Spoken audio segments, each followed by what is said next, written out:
bisa tembus cahaya. Itu gelap. Kalian himpitkan minusnya bagian atas. Ya. Ya, itu.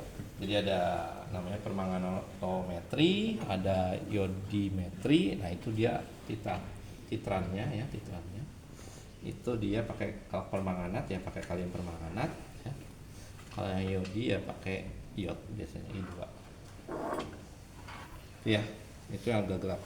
Tapi kalau yang lainnya ya rata-rata sih masih terlihat. Ya. Oke. Kemudian siapkan si sampelnya, misalkan dipipet dulu 25 pas 10 ml, masukkan, teteskan indikator, baru siap untuk titrasi. Titrasinya jangan melihat ke sini, tapi melihat ke sini. Jadi kalau mail, jangan pedulikan volume. Anda begini. Anda pedulikan warna yang ada, perubahan warna yang ada di sini. Ya. Pastikan tetesannya itu jangan ngucur, ya. Tetes. Ya. Nah, sambil digoyang. Ya. Sambil digoyang. Goyang.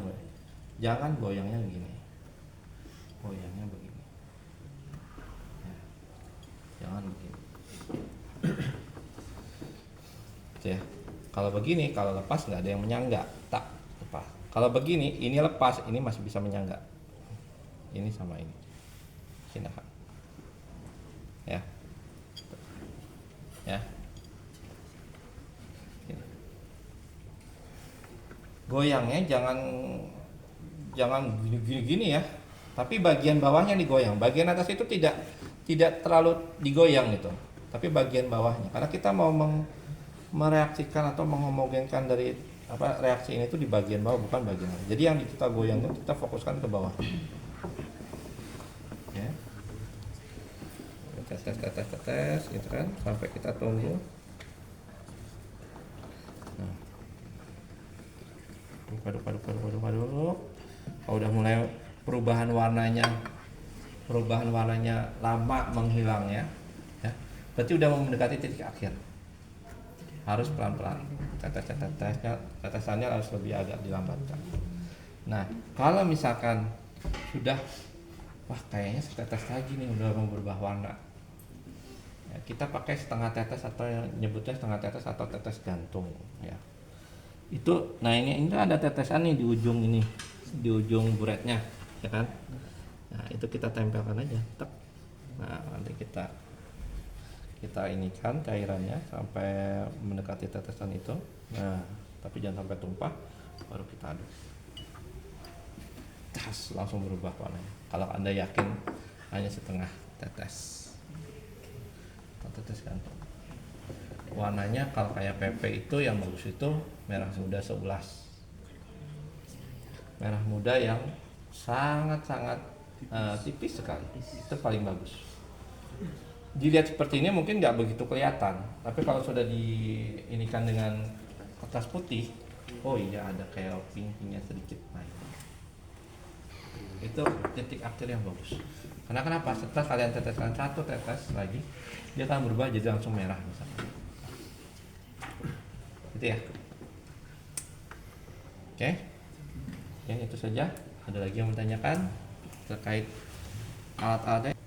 Anda yakin pipetannya bersih apa enggak? Harus yakin dulu ya? Iya. Tapi memastikan perlu dibilas dulu. Sebenarnya kalau memakai pipet ini, kalau Anda sudah yakin bersih, tidak dibilas pun tidak apa-apa. Ya.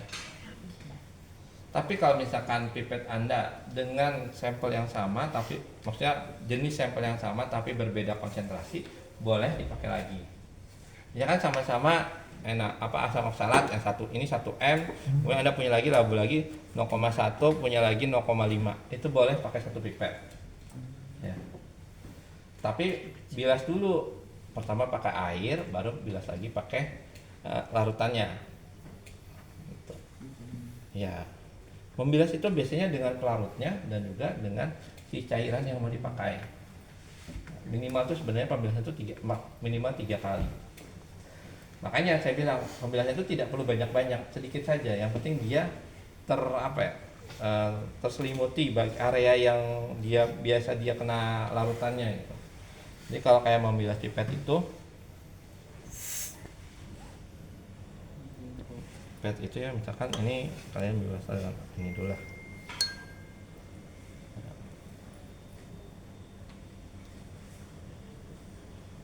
Nah ini bilasnya tuh diputar-putar gini aja, tapi jangan sampai masuk sini ya. Gitu. Ya paling gondok aja. Kalau anda yakin takut di sebelah masuk sana ya gondoknya aja nggak apa. Ya, tapi ini jadi pegang ujungnya, maksudnya begini.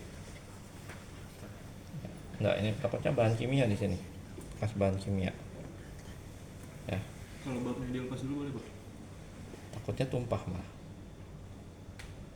malah kena tangan kamu. Nggak masalah sih kalau kamu yakin kamu udah biasa gitu, nggak masalah. Ya, kalau sudah dibuang ke tempat limbah.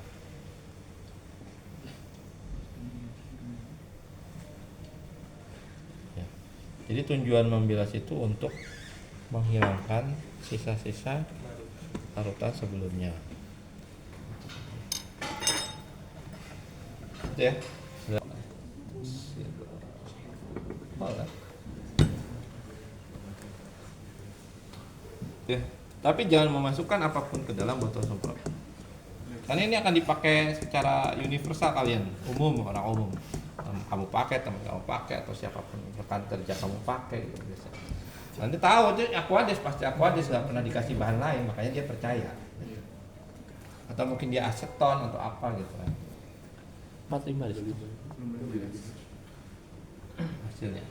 Jadi jangan dibuang ke wastafel. Limbah itu jangan, itu kita udah sediakan di situ ada apa namanya, dirigen. Simpulin aja.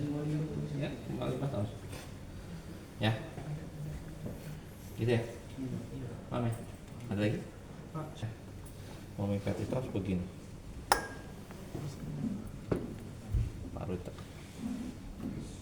Ya. Itu karena apa Pak? Coba bandingkan. Ini misalkan saya mepet ini. Saya tuh yakin nggak usah megang apa-apa tuh yakin. Nah, bandingkan dengan saya begini. Goyang.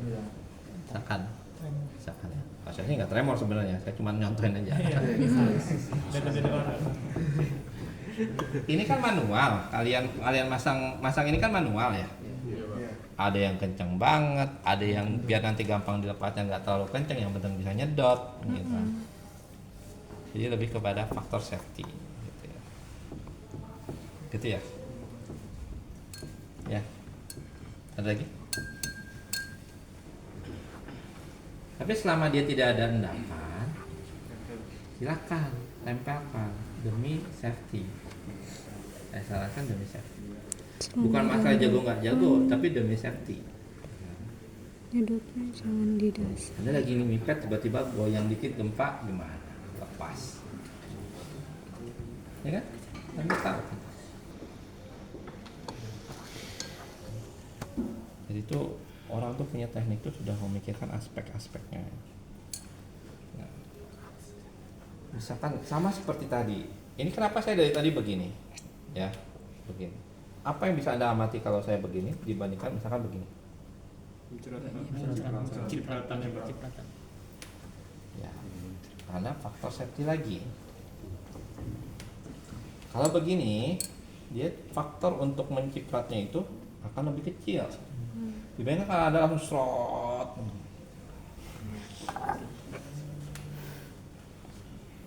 Ya, setengah tetes salis jantung. Ya harus ditempelkan ke dinding karena dia nggak mau jatuh kan. Ya. Kalau disentil boleh nggak Pak ujungnya? Dengan yang bagian datar ini ya bagian tak baru agak dimiringkan sedikit. Nah, kenakan dia itu ini baru dia. Ini kan nanti agak banyak larutannya, jadi kalau ini karena sedikit jadi gerakan untuk jatuhnya agak lambat. Nah, sedikit dong. Itu boleh nggak Pak? Bablasan ke sini. Itu pakai pipet. Oh, nggak boleh. Nggak boleh. Nggak boleh masuk pipet sama sekali ke sini. Oh iya. Buret itu nggak boleh. Kalau Anda mau niat mau ke nol, ya udah tambahin lagi aja, tera lagi. Harus pakai corong kaca lagi. Iya, tera lagi aja. Jangan dipakai corong pipet tambahin. Ini kan bukan. Iya, nggak maksudnya Pak. Bablasnya itu bablas ke bawah itu. Iya ditambah. Iya tambahin. Kan ditambahin lagi. Oh iya. Kan kamu maunya tadi pakai pipet kan, Iya. tambahin gini kan, nggak boleh. Nggak boleh. Ya kamu tambahin lagi, kamu tera lagi, Hmm. ya. Ini bukan lampu ukur kalau lampu pakai pipet tetra, ini kan tinggi, bahaya ini. Gitu, ya. Ada, dia menera pakai pipet ini, pipet gondok. Kalau uji pipet dia gini. Ada kejadian. Kenapa? Karena dia nggak logikanya. Ini misalkan kita pipetnya ya. Pipet ya. Kira-kira yang basah itu bagian mana? Luar. Apa? Dinding. Bagian Dinding luar. Bagian ini. Makanya dari tadi saya tuh mipet itu kenapa saya selalu gini setelah mipet apa aja pipet udah set. Saya tidak pernah seperti ini. Kenapa? Terus hisap. Nanti terhisap. Selain terhisap, apalagi? Yang Tisunya masuk. kontaminasi. Kontaminasi. Tisu ini kan kadang kalian malas buat mengganti. Nah gini-gini, bekas apa misalkan? Ini larutannya misalkan ya NaOH. Ini ternyata tisu tadi buat lap ACL misalkan. NaOH sama ACL kan bereaksi. Kontaminasi dong. Jadi tidak boleh diseka yang bagian yang bawah ujungnya itu nggak boleh. Yang diseka hanya bagian ini kayaknya bukan gini. Ini kayaknya tuh gini aja. Jangan gini. Namanya kalian mau make up enggak?